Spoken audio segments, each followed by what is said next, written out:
नमस्कार। आकाशवाणी जयपुर अजमेर से प्रस्तुत हैं प्रादेशिक समाचार।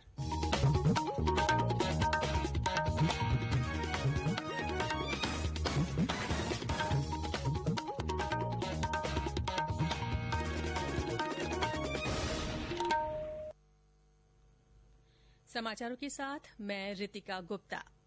प्रधानमंत्री नरेन्द्र मोदी कल स्वच्छ सर्वेक्षण 2020 के नतीजों की घोषणा करेंगे। ये देश का 5वां वार्षिक स्वच्छता सर्वेक्षण है। स्वच्छता महोत्सव नाम के इस कार्यक्रम में उल्लेखनीय निष्पादन करने वाले राज्यों और शहरों को पुरस्कार दिए जाएंगे। प्रधानमंत्री स्वच्छ भारत मिशन शहरी के तहत चयनित लाभार्थियों, स्वेच्छाग्रहियों और सफाई कर्मियों के साथ वीडियो कॉन्फ्रेंसिंग के जरिए बातचीत भी करेंगे। वे स्वच्छ सर्वेक्षण 2020 परिणाम डैशबोर्ड का शुभारंभ भी करेंगे। स्वच्छ सर्वेक्षण 2020 विश्व का सबसे बड़ा स्वच्छता सर्वेक्षण है। प्रधानमंत्री नरेन्द्र मोदी ने सभी नागरिकों से कोविड महामारी के दौरान मानसून के मौसम में आवश्यक सावधानी बरतने की अपील की है। उन्होंने कहा कि ये उष्णकटिबंधीय और विषाणु जनित बीमारियों का मौसम है, इसीलिए अधिक एहतियात बरतने की आवश्यकता है। श्री मोदी ने कहा कि सरकार भी स्थिति पर कड़ी निगरानी रख रही है और प्रभावित लोगों की देखभाल सुनिश्चित कर रही है। प्रदेश में आज कोरोना संक्रमण के 699 नए मामले सामने आए हैं। इन्हें मिलाकर संक्रमितों की कुल संख्या 64,676 हो गई है। सबसे ज्यादा 224 मरीजों की पुष्टि अलवर जिले में हुई है।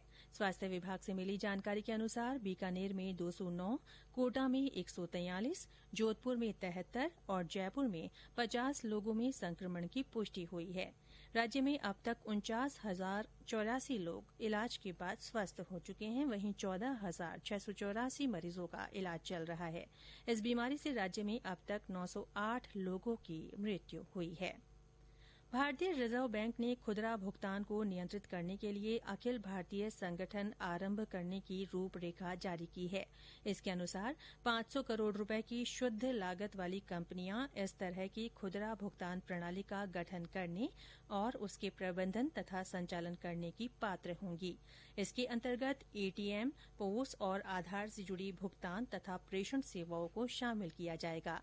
इस संगठन को धोखाधड़ी और जालसाजी से निपटने के लिए राष्ट्रीय और अंतर्राष्ट्रीय घटनाक्रम की निगरानी भी करनी होगी, ताकि इस प्रणाली और समूची अर्थव्यवस्था पर इसका बुरा असर न पड़े।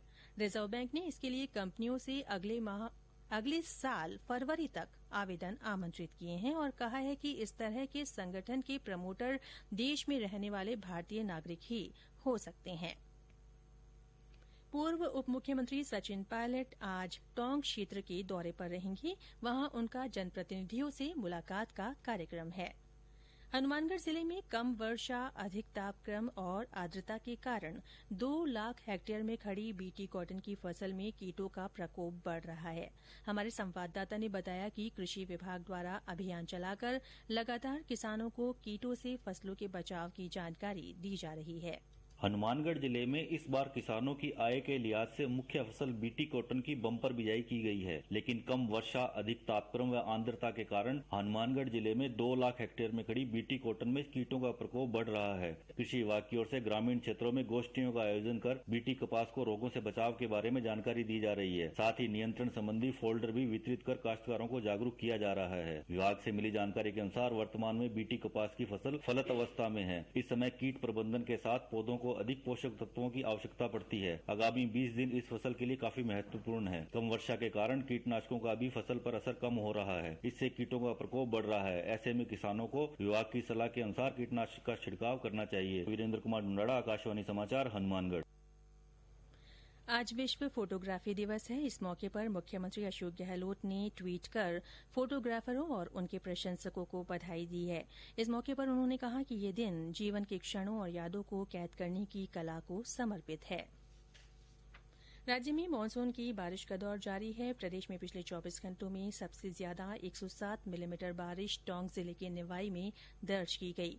इसके अलावा अलवर के नीमराना और राजसमंद के रेलमगरा में 90, दौसा के राहूवास में 85, बारां के छबड़ा में 82 और बेथली में 71, सीकर के श्रीमाधोपुर में 78, टोंक के वनस्थली में 72.6 और कोटा के नवनेरा ब्रिज पर 64.8 मिलीमीटर बारिश हुई।